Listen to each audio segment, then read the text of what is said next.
Okay, Keith, thanks for making the time to do this. So, how did it feel getting back out in the ring? I mean, it was just great, man, to be back out. Obviously the fans could see the excitement and the joy that I was um exuberating just walking into the ring before the knockout, before the highlight finish. Um, it's just a great thing, when you dedicate yourself to boxing like I have, since my childhood. And I lived a great life of being a two-time world champion.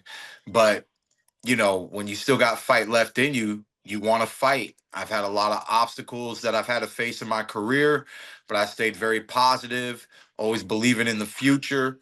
And 2025, we have some fights that are coming to the table to negotiate. And we kicked it off out there in Australia against Brock Jarvis. And yeah, I danced my way into the ring and I danced my way out of the ring, man. So it felt very great to be back into boxing. Did it feel the same as before the inactivity, or do you take it now time is perhaps less on your side? Are you slightly more grateful for the opportunities? And does it feel like this is, I don't know, this is the last run, right? I just felt fun again, like when I was a young amateur and I fought for trophies and it wasn't about recognition and world. It was like I just did my best to make my mommy and my daddy proud. You know what I mean? Like just less. Less psychological pressure, when you're a kid growing up, you don't even know if boxing is going to be your career. You just know you're doing a sport, you love it, and you want to win, all the tournaments that you enter. You win some, you lose some, and you keep it moving. But as a pro, you know it's really hard for fighters to come back sometimes after a certain loss. Some fighters, it's not a big deal. They lose, they fight again, they win some, they lose some, and they know that they have a certain style that's entertaining. But other fighters with social media and everything today, they get that career loss, and it's, oh, he was a nobody. We told you he was a nobody.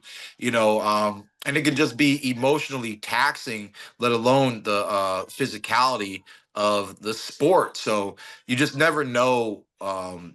Based off of the articles, the write-ups, the memes, all the little videos. I mean, there's just so much happening in boxing right now. So everybody wants to do good. Nobody wants to do bad. But when you're fighting the best, only one man can win. And it's a tough, brutal sport, man. It always has been, always will be. But for me right now, I can care less about everybody. I know there's a lot of people who doubt what Thurman can do, what he's gonna do, blah blah blah. I believe in myself, always have, always will, and I'm just looking forward to this year 2025. I kicked it off with Brock Jarvis, and now I'm looking forward to getting into tougher fights. How does Keith Thurman now of 2025 compare with Keith Thurman of 7, 8 years ago? Just more mature, just a deep. I mean, I've always had a good eye in boxing. I always understood, certain things. I've always been at the top of the class ever since my amateur days. But it's just what maturity does and what knowledge does, man. I've just marinated in the sport. I know so much. I see so much, and there's just a lot of like that veteran kind of confidence of just knowing what it means to step into those ropes and commit yourself to fight night. Were people waiting for you to lose so they could jump on you? Wow. They can keep waiting, baby. You know, something that I know and certain people in boxing know is there's never been a day where somebody just stepped in the ring with Keith Thurman, beat me, and said, "Oh yeah, he's like fighting anybody. He's just another fighter." I've always been a special fighter. I've always been tough for the toughest fighters in the world, and it's that's where a lot of my confidence comes from. Is people forget when I was undefeated, I told the world, if you can beat me, beat me. I was never worried about being beaten because whoever beats this guy has got to be one hell of a fighter. I've never lost to lower tier fighters. No matter how tough they are, no matter what country they come from, whether they're right-handed or southpaw, just being a tough guy, being a good fighter is never good enough to beat Keith Thurman. I've only lost to great fighters. What do you have down as the best performance of your career, Keith? What's the performance that stands out? Uh I mean, I used to kind of switch it up, but the one that I always liked was the my performance against Diego Chavez. I was that's when I became the interim champion before I was world champion. And because it was for the interim title, the number one position through the WBA, uh, I think it was a scheduled 12-round fight, but I stopped him in the 10th round. So that fight was just good, man. I was 20-0 with 18 knockouts, and he was 22-0 with 18 knockouts. So I took out a very tough opponent, undefeated opponent, and that was the fight. Paulie Malignaggi was broadcast. He was a part of the analytical team, and after that fight, he never said anything bad about me again because he saw firsthand I took out his mandatory. Diego Chavez was supposed to be Paulie Malignaggi's mandatory at the time because Paulie Malignaggi was the champion until he got his loss to Adrian Broner. So Sure. Okay. so that was the timeline of that, and I just think where I was at coming up in the ranks, I finally took the number one position underneath the title holder, and I think from that point on, a lot of people understood that I don't think anything's going to stop this kid from being champion of the world. And so, you know, I just really remember the training camp, the game plan, the way we executed the game plan, and it being a challenging fight, but I was able to persevere and still get the knockout victory at that time.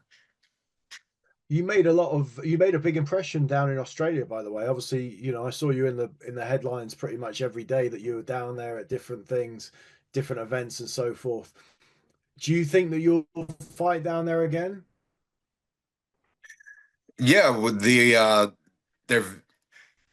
No Limit Promotions is very happy to work with me, and they would love for the Thurman Tim Tszyu fight to happen in Australia. And they're very eager to promote that event. Obviously, he has to get past Joey Spencer this coming weekend, and that's what they have in the forecast for Tim Tszyu and for Australia fight fans. They really enjoyed having me out there. Obviously, their fighters don't know how to sell a fight like a Thurman fight, and it was a lot of fun. I know a lot of people didn't really show a lot of interest in the Thurman Brock Jarvis fight, and I understand. But once I touched ground, like you said, and I started doing all the promo reels, all of a sudden people remember, you know what? I do like Thurman. You know what? I love the way he talks that smack. Oh man, I mean, it's like I'm just my personality just slowly started reminding people what I bring to boxing. I talk the talk, I walk the walk. The performance, there was a lot of great fights that night. There was a lot of great knockouts that night. Still, nobody gets to steal my night. I made it about my comeback, and I came back hungry. I came back strong, and it just was an exciting night of boxing. And at the end of the day, it was the Thurman show. And I think a lot of people forgot what the Thurman show looks like.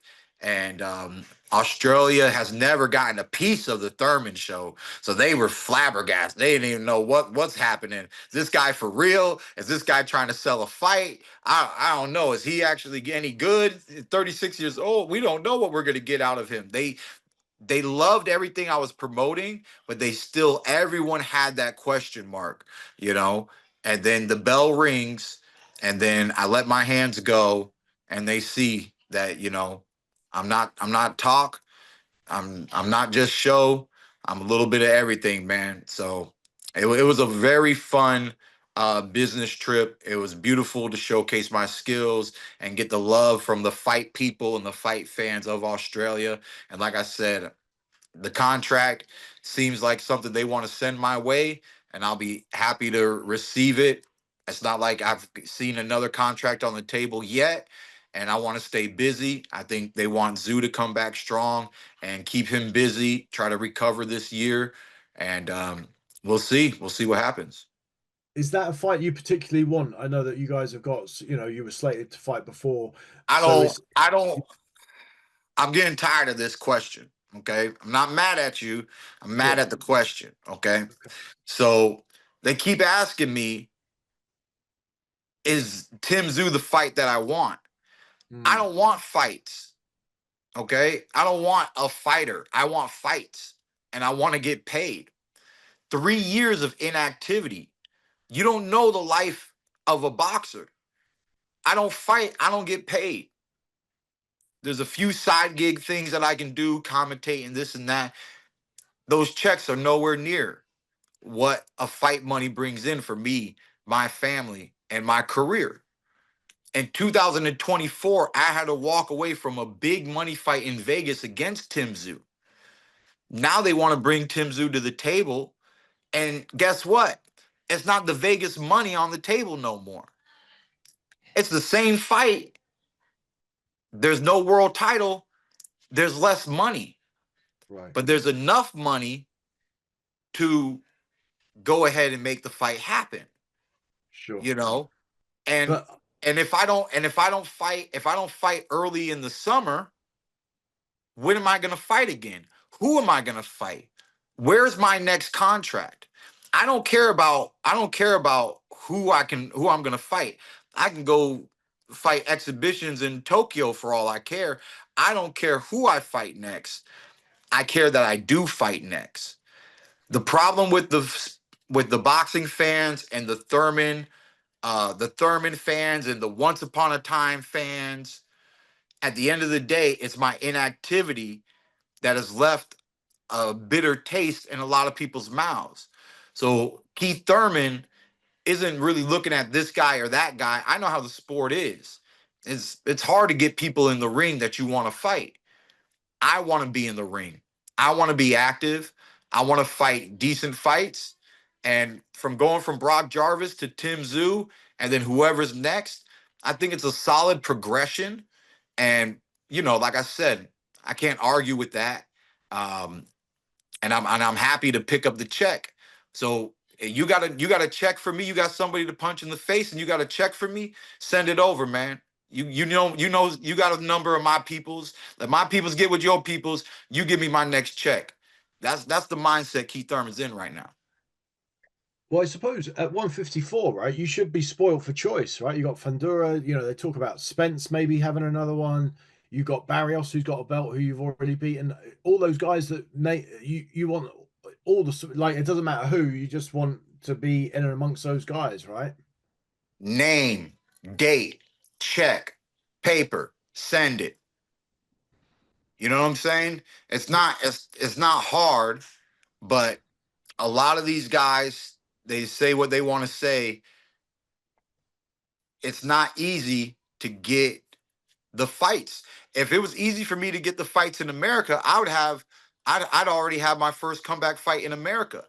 I got two fights at the beginning, within the first 6 months of the year. Boom, first 6, 7 months of the year being negotiated overseas. Mm. And then hopefully by the end of the year, I can get one of the names that you said back in the ring. Maybe a Fundora fight, maybe a title eliminator fight. Because if I'm not fighting for a world title by the end of the year, it needs to at least be um, a mandated fight that it's a title eliminator, so that after whoever wins gets to step up to Fundora or some world champion, guaranteed. So like I said, for me, it's a progressional thing. My last fight was scheduled for 10 rounds, went three. Um, and to my knowledge, because Zoo's not champion, what I heard was the proposal for the Zoo fight would be proposed at a 10-round level because he's not champion. So it already went down from fighting him last year at a 12-round championship level to, if we step in the ring this year, less money on the table, but technically potentially less rounds. If it's a 10-round fight, it's just going to throw me up higher in the ranks, and it will not be a title eliminator shot, which means my third fight of the year, I should be ranked high enough. I believe I already am ranked high enough now with my comeback fight, but ranked high enough to fight for a world title. Um, but like I said, if we're not fighting for a world title, then it needs to be a title eliminator shot. Just something, the proper progression, man. The one thing at 36 years old, I'm happy to bounce around the ring, collect the checks, and make good fights happen, decent fights happen. I could do more little soft tune-ups and easy fights if I wanted to, but I want to climb that ladder one more time and fight for that world title and try to pursue becoming a three-time world champion in my boxing career. Is it 154 pounds only for you now? No more 150, no more 147. Yeah, I'm not too sure. I mean, obviously it's easier to make weight at 54. There'd be a stronger cut for 147. But I've done things methodically with my nutritionist for many, many, many years. So I do believe that it's hard to say, but I think mathematically, like when I stepped on the scale and I know how long I was cutting in my camp for my last fight, I kind of do feel like I could make 147. It'll never be fun getting to that last little cut with the water weight and everything. But there's just a part of me that always sees a welterweight inside of me. But one thing that Sean Porter was trying to say when he was out there in Australia was he was referencing my amateur days. So as an amateur, Sean Porter was fighting at 165 pounds, and Keith Thurman was fighting at 152 pounds. And this was the weight division at the time for our Olympic year. So I started like my amateur career because I didn't want to make 140 and they took away 147. I was competing at 152. And that's why for my Olympic trials, I had to fight Boo Boo Andrade, who clearly could have been a 54 pounder, and I could have easily been a 47 pounder. But they keep playing with the amateur weight classes that I don't think is beneficial for the amateurs. They should just mirror the pros and prepare them for their professional careers. But so even when I was a young man before I turned pro, I kind of was right there at 154, 152. So it's very natural for me to fight at 154. I think I can keep a lot of my power. I think I can get a little bit of better rest and not put so much strain on the body. And we'll see as the year continues if we feel confident about this approach and fighting the bigger fighters. You get taller guys and bigger guys at 154. Naturally, Brock Jarvis wasn't that, but naturally, Tim Tszyu, Fundora, and a lot of these other guys, potentially Charlo, they're bigger guys at 154 than what I'm used to at 147. But it's weird, fighting Mario Barrios again. I don't think he wants it. I don't think he wants it. I know his manager doesn't want it. He literally told me to my face. He says, "We don't need that rematch." So they're happy being champions, and we'll see. But for me, it's more about fight proposal, and then I just got to sit down with my team, and I'm willing to negotiate anything at this point in my career because I love boxing. I want to be active, and I just want to go out with a bang. So you kind of you did answer my next question there, but I kind of just wanted to dwell on that. You've obviously been quite transactional, talk about money, check, activity. You just said there that you love boxing. Do you still have that passion, or have you been burnt out by the politics and the inactivity? And has it tested your love of the No, sport? yeah, the politics and stuff tested my patience, because I ran into a lot of politics when there's a big shift happening as Showtime was falling out and things are shifting and things are the world is spinning, right? We're in motion. Everything is shifting. One second, the dollar's up, the dollar's down, gold is up, gold is down, right? The world is always in motion. Economics and boxing on HBO, boxing on Showtime. Who's better? HBO, Showtime, HBO, Showtime. Oh wait, there is no HBO, there is no Showtime.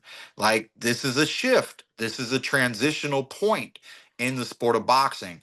And there's, like I said, without saying a lot, there's been a lot of politics that has occurred in this time, and it was frustrating for me because I wasn't fully aware of what I actually was going through. It's kind of like stepping outside and seeing a storm, but you didn't get the weather report. And at the end of the day, so much time has passed that I'm able to look past all the things that were pissing me off and just say, look, man, what do you want to do? Do you want to get back in the ring? And the answer was yes. And I took the first opportunity they sent me. His name was Brock Jarvis. People say, why is Keith Thurman doing? They ain't sending me a whole list of names, homie. All right. They gave me a simple name from a simple town. And I've said, I'm simply going to go get that bag. Believe that. And we did that. Mission accomplished. On to the next.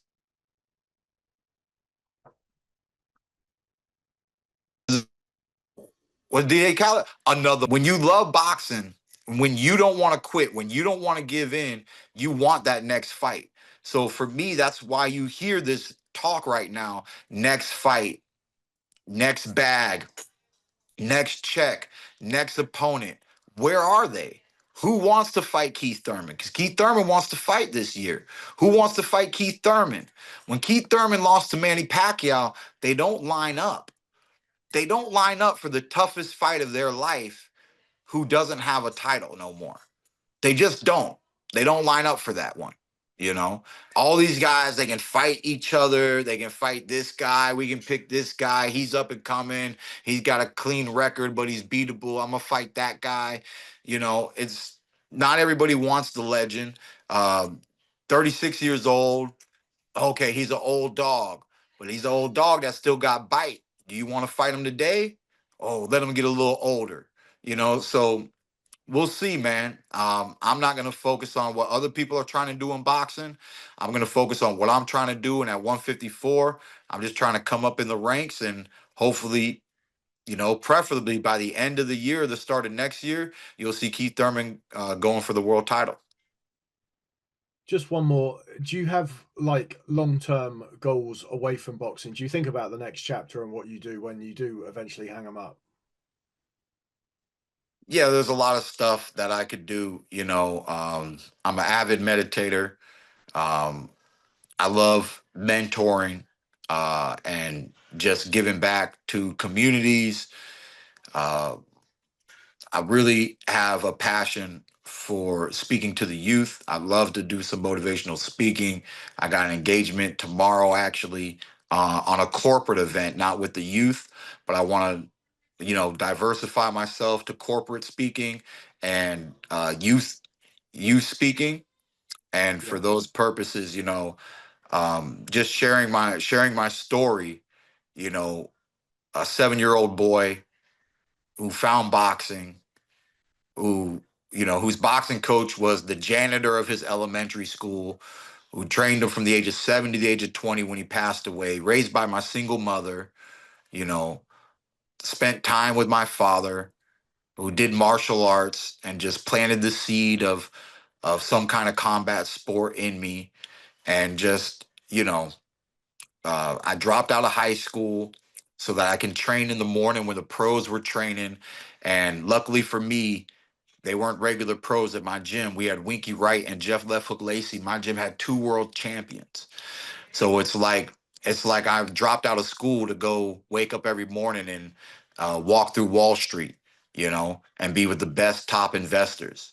So I tell people I left one education to get another education, and I live my life off of passion, and that's what I love to do, you know. So whatever I do outside of boxing, it's just going to be another thing that I'm passionate about, because I don't move without passion in life, you know. So I got passion for the youth. I got passion for mentoring, advising people. I have a passion for mental health. I watched my mother suffer through depression, bedridden depression, when I was a teenager, 14, 15 years old. And so I understand mental health issues. And of course, now that I'm not a teenager, it was actually something I wasn't really under. I didn't have the empathy and the understanding of what my mother was struggling with at the time. But as I've grown older, as I've read more about psychology and got more knowledge about dopamine and depression and different things, and a better understanding of women as a husband, as a father, you know, so there's a lot more to Keith Thurman in general at this stage of my life, at this stage of my career. But overall, like we were saying, that passion for boxing, that passion for being in the ring, that passion for fight night, you know, is still there. And, you know, someone's gonna have to beat it out of me. You know, I tell people I got I got 31 wins, 22 knockouts. I got one loss. But if you ask me, Keith Thurman is still undefeated. So I've never seen defeat in the ring. No one's destroyed me, took me out, destroyed my passion, destroyed my drive and my love for the sport. So yeah, if they want to see me gone, they're gonna have to put some hands on me. So the 154 division just got a lot more interesting. Brilliant. Thank you very much for taking the time to do this, Keith. And thank you very much, Hannah, as well. I really appreciate it. All good, Trish.